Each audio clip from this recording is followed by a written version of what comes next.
Hello, everyone, and thank you for joining us once again just to listen in to this conversation named Transforming the World Through Reflections. My name is Melissa Shepard Williams.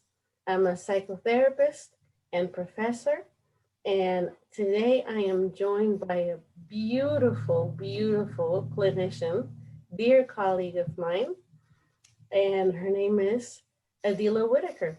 Dr. Whittaker is going to join us today to touch on a topic that is really, really uh, very, very important now that we're going through the ups and downs of pandemic life, and that is relationships in this era of uncertainty and constant adjustment. We are calling this topic love in times of pandemic. What a challenge. What a challenge for couples and also for singles, because whatever conflicts may have been avoided before, the pandemic is really making it so that we face anything and everything that's that's been shoved aside. On the other hand, there's also couples who had a very harmonious relationship, and the pandemic has made it so that they spend more time together joyously, lovingly, deliciously. And so there's a variety of experiences from one couple to another, and it definitely merits exploring, you know, and see how we can be of support to people that are challenged by this experience. So thank you, Adeela, for being here. Her expertise is essential to this topic because she has years and years of experience working with couples, supporting them in fine tuning their experience of intimacy at all levels. So thank you, thank you, thank you. Please share with us, what are your thoughts on this topic? Thank you, Professor Shepard Williams. I really appreciate the opportunity to be here. And like you said, I do work with couples on, fortifying and creating healthy intimacy in their relationships. And that, goes past, just communication, but also developing, friendships. And sometimes when we're in relationships for long periods of time, we lose sight of the friendship because we get into the rigmarole of, being roommates and paying bills and raising the kids. And we lose sight of that foundation that was there when we Mhm. first embarked on the relationship. And so a lot of the times when clients come to me that have been together for longer periods of time, it's because they're trying to get back to that foundational piece. And I think COVID it's been a blessing and a curse in so many ways because it's allowed us the time and space to unpack all of those things that's been building up, and we've kind of just like set to the side or put in the closet, and we've not addressed it. And so COVID has kind of forced us to deal with some of those things. Yes, a lot of unpacking. I mean, Yeah. the world is unpacking like nobody's business on so many levels. So this is no exception. Hmm. Wondering what you have found helpful in supporting couples that reach out to you to navigate this situation.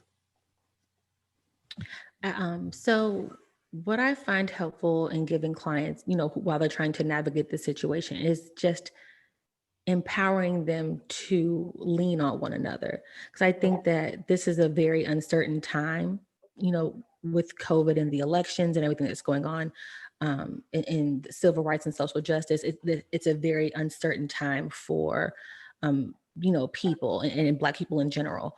And I think that a big thing that I do for clients is just encourage them to lean on one another because, in a relationship, we're supposed to be the other person's rock. And so then just encouraging them to, find strength in the other person and not look to an outside person. Even myself as, a mindset coach, don't look to me to strengthen your relationship, look to each other to be the strength, be the light, be the insight, be the support that you need in order to get through these uncertain times. Because I think it can be really scary if you're going through a transitional point in your relationship, and then we're also in the midst of this transitional time as a country, and we're in the midst of this transitional time. We don't know what's going on with COVID. People lost their jobs, financial strains, and so being able to, you know, look look into each other and get that strength has been really helpful. And so we do like different trust exercises, and I also encourage my clients, even in the midst of COVID, to date. Mm.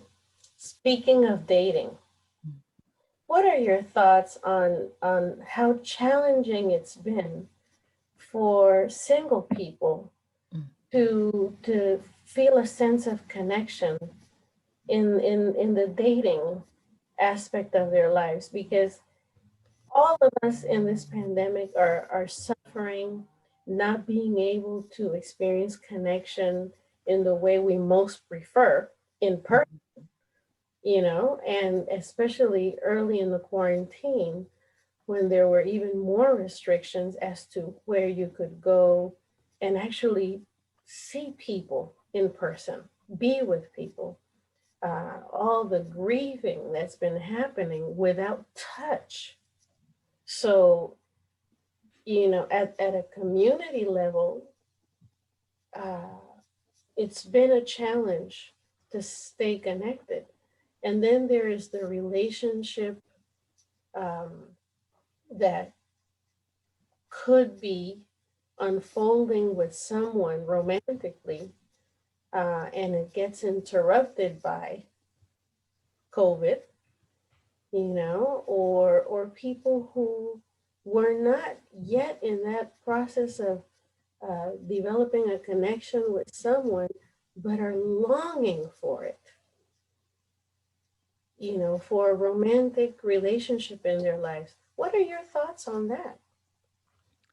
So I I think that I get a lot of clients who come to me who are single and they feel discouraged Mm-hmm. because we can't go on traditional dates, we can't be courted traditionally.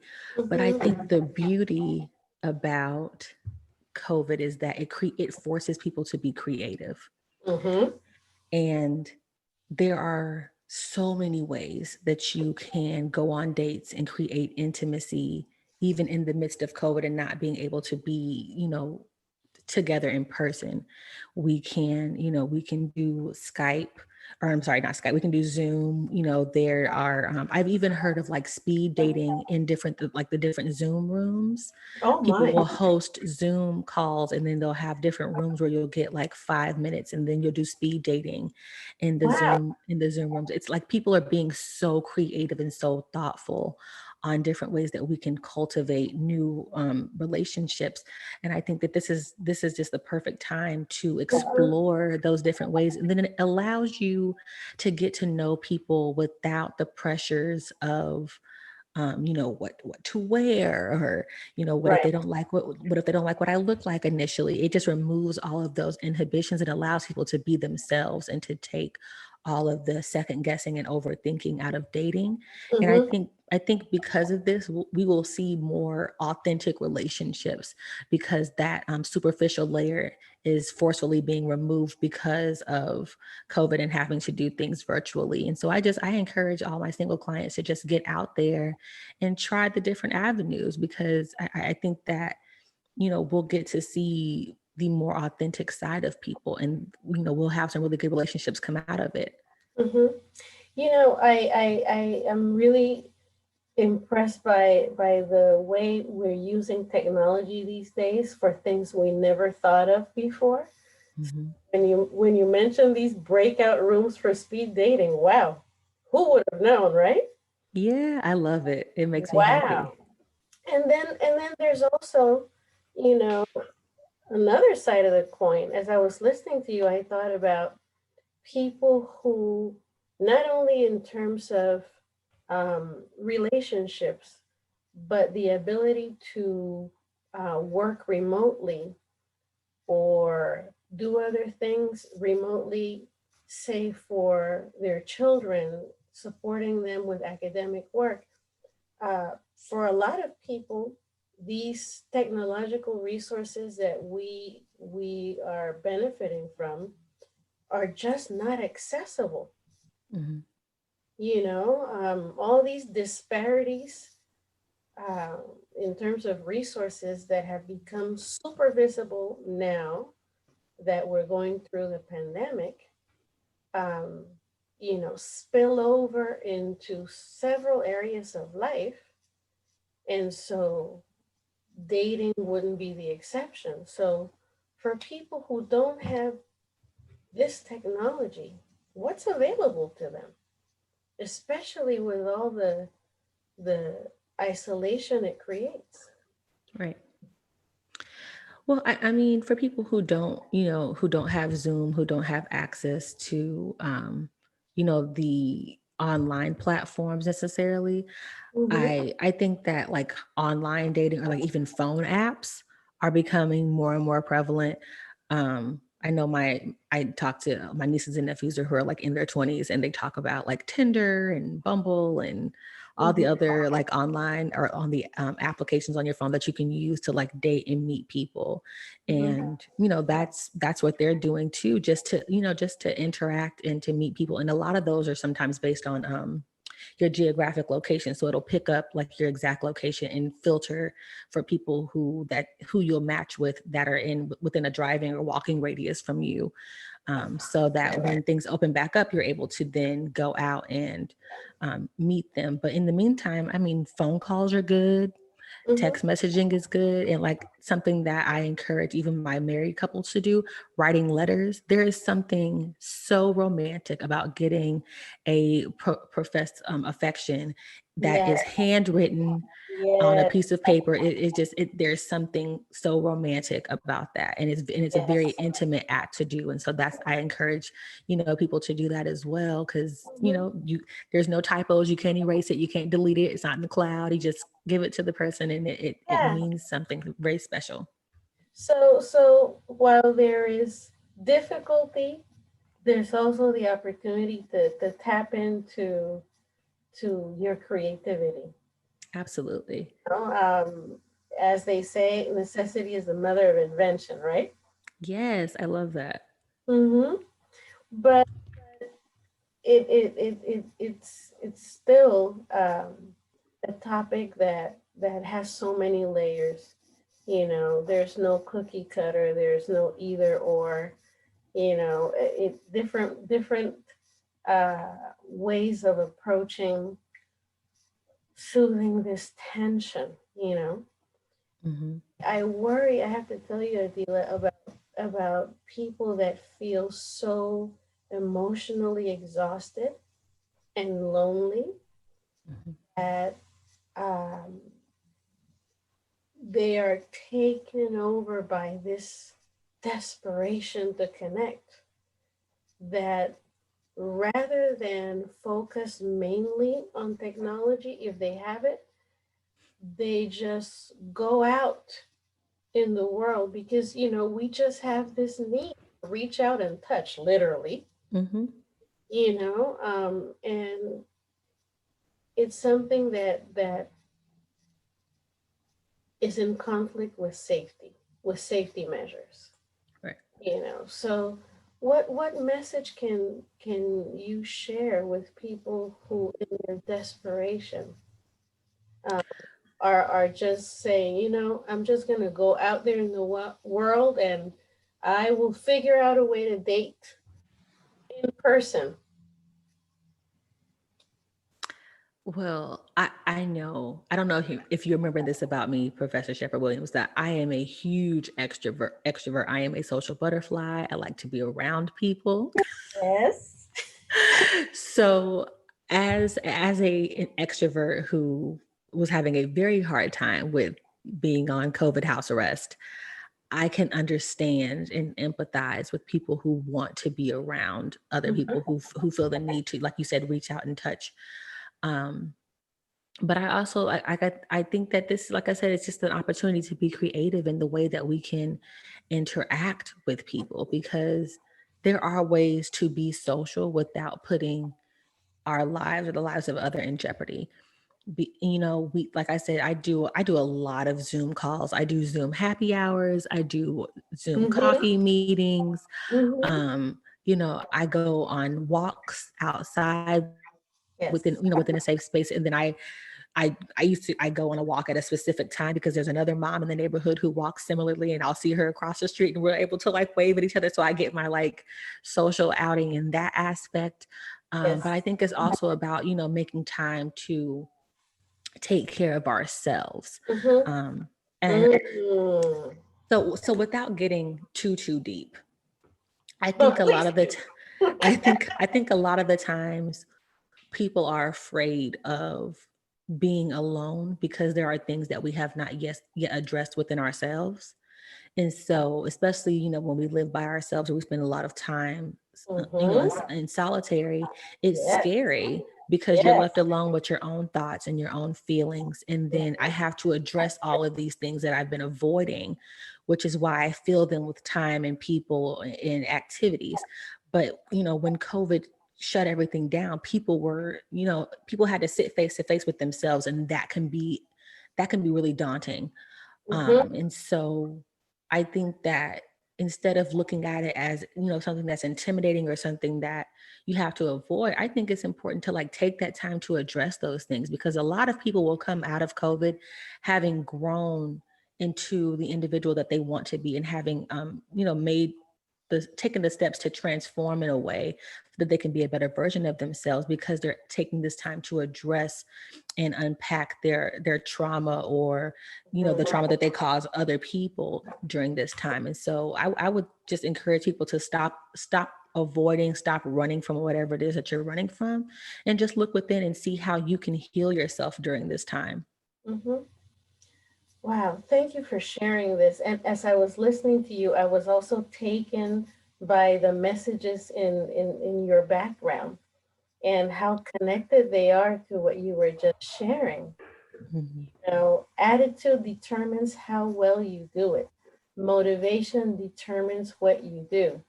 Ability is what you're capable of doing. Beautiful messages that could so support not only single people who are feeling isolated and even depressed, but also couples that are struggling to resolve pre pandemic conflict, as well as current conflict that came up because of the tension in trying to adjust to so many changes.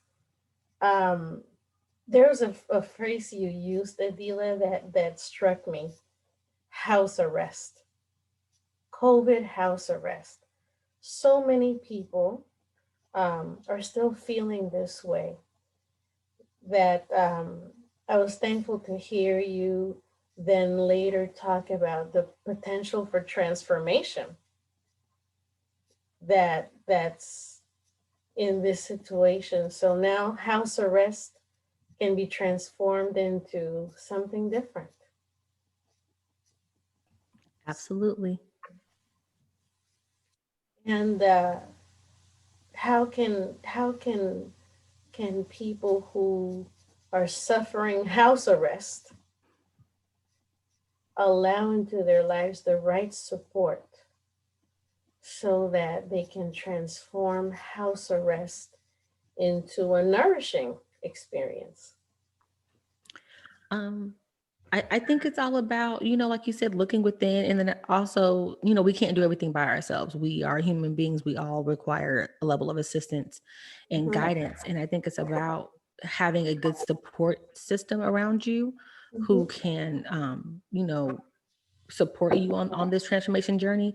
And if you don't feel like it's something that you have the tools to do by yourself, then I seek a mentor, a therapist, seek a coach, whoever it is that can help guide you through this transformation journey so that you Mhm. can be the best version of yourself.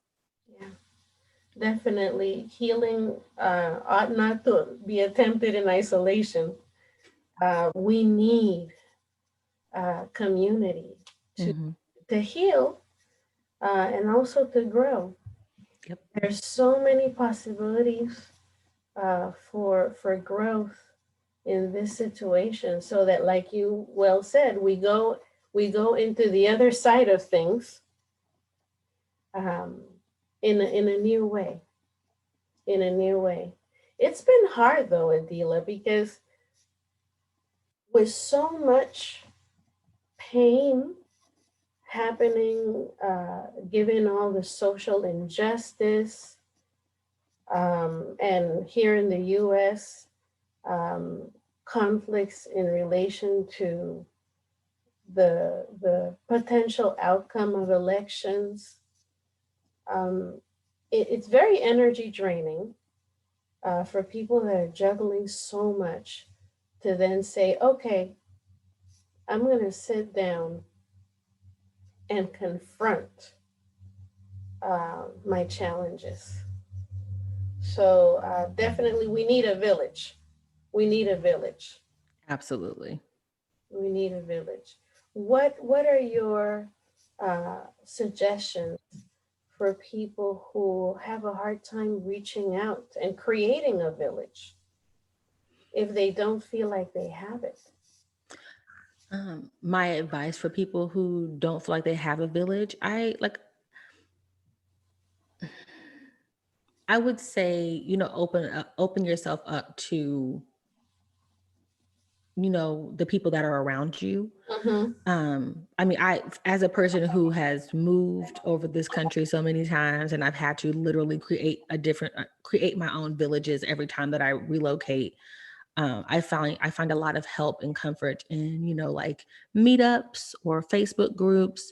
Mm-hmm. Those are really good ways to connect with other like-minded people, and like you said, create a community around you so that you don't feel like you're completely alone. Yeah. And I think that just being open to, I'm sorry, I sound like my daughter's awake. Just being open to the idea that there is somebody out there for you, and there is a group of individuals that can be there to connect with you and love on you, and that you love on them, so that y'all can be a healing for one another. Mm-hmm. Absolutely. Absolutely. Well, because babies need attention and they say hello, please. We had a certain teething someone calling for mommy, and Yes. now she's joining us in this conversation. Oh my goodness. This is what it is when we are on these platforms. We have to adjust. We have to, you know, have cameo appearances. I love it. Oh my gosh. Well, Adeela, you were last talking about how important it is for people to reach out for support, so that this time of quarantining can be one of nourishment rather than house arrest. Right. And also the idea that if one does not have a village, here's a time to create it, because um, healing and moving through difficulty calls for a sense of community. Mhm. You know, when I have been in therapy sessions, uh, either with couples or with people who are single, the topic keeps coming up about how this quarantine, how this pandemic is bringing out old things, even things that perhaps they were already practicing in new ways, but transitions when we're in a new situation, my goodness, it has a way of pushing old buttons, Mm-hmm. right? Um, and so I'm glad that they have reached out for support. But back to people who don't have it and perhaps never have had it. Let's talk more about that because um, maybe maybe it takes us clinicians and other professionals being the ones who reach out to them to let them know what resources are available, because not everyone has the energy or the interest in taking initiative to reach out Mm-hmm. for support. They're so depressed. What are your thoughts on that? How do we reach out? I think we reach out by, making ourselves and making the knowledge available. I am learning to appreciate the beauty behind social media, Mm-hmm. because that I think that's a really good way to get the information out there for someone who may not, seek it traditionally. Yes. And I also encourage people who don't like to seek out friendships or seek out help to get involved in passion projects. Mm, So, because that's a really good way to, again, surround yourself with like-minded people who could, you can then fortify a relationship or a friendship with. So like myself, I like to stay busy. So I sit on a lot of boards.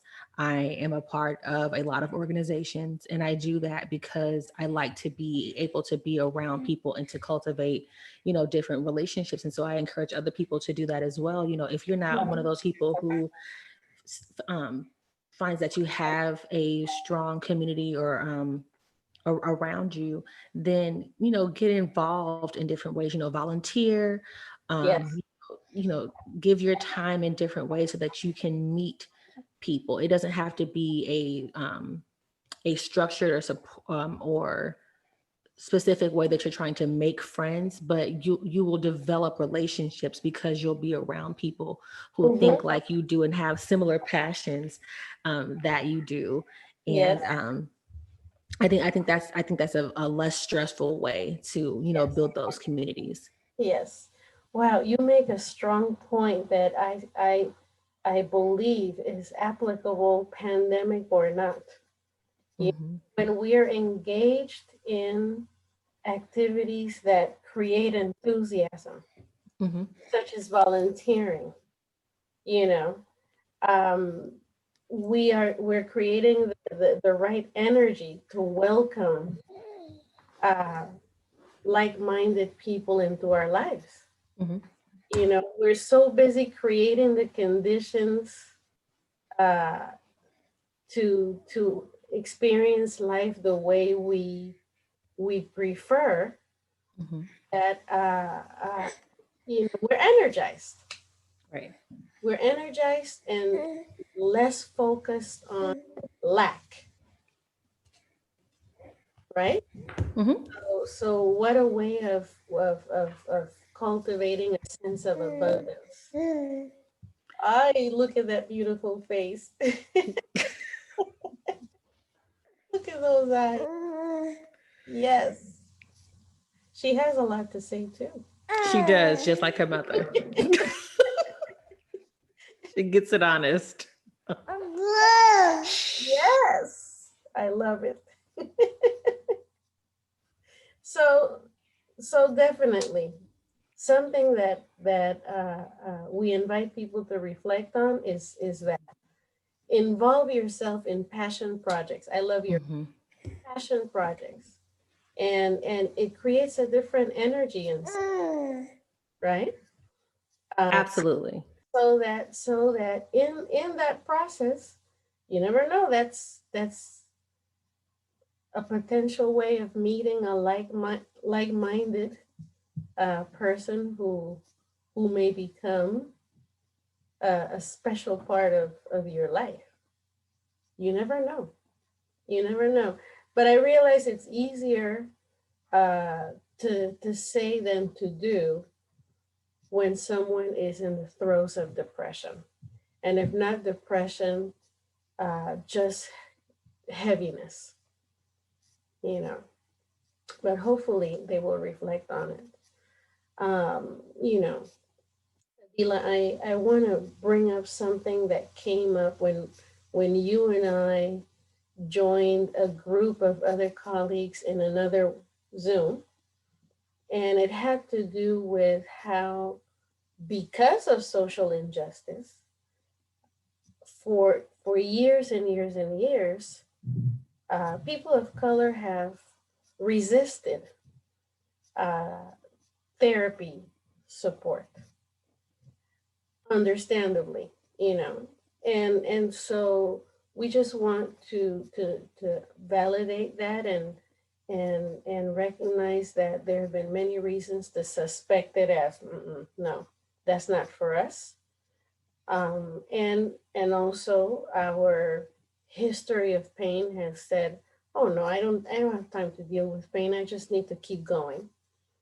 And I'm glad that the stigma of mental health is being addressed so that people feel more open to reach out for it. But we have had, as clinicians of color, to be the ones to build these bridges of trust so that people feel welcome to come onto that bridge. You know, what have your experience been of that bridge building process um, within this COVID life? I don't think that I've had to, to build that bridge necessarily in COVID.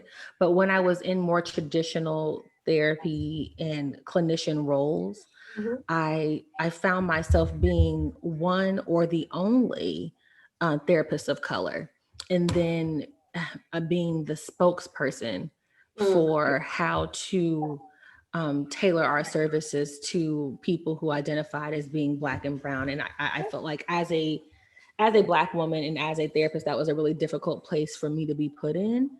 And I also I don't think that just because a person has a specific cultural or ethnic identity means that they will respond to therapeutic modalities the same way.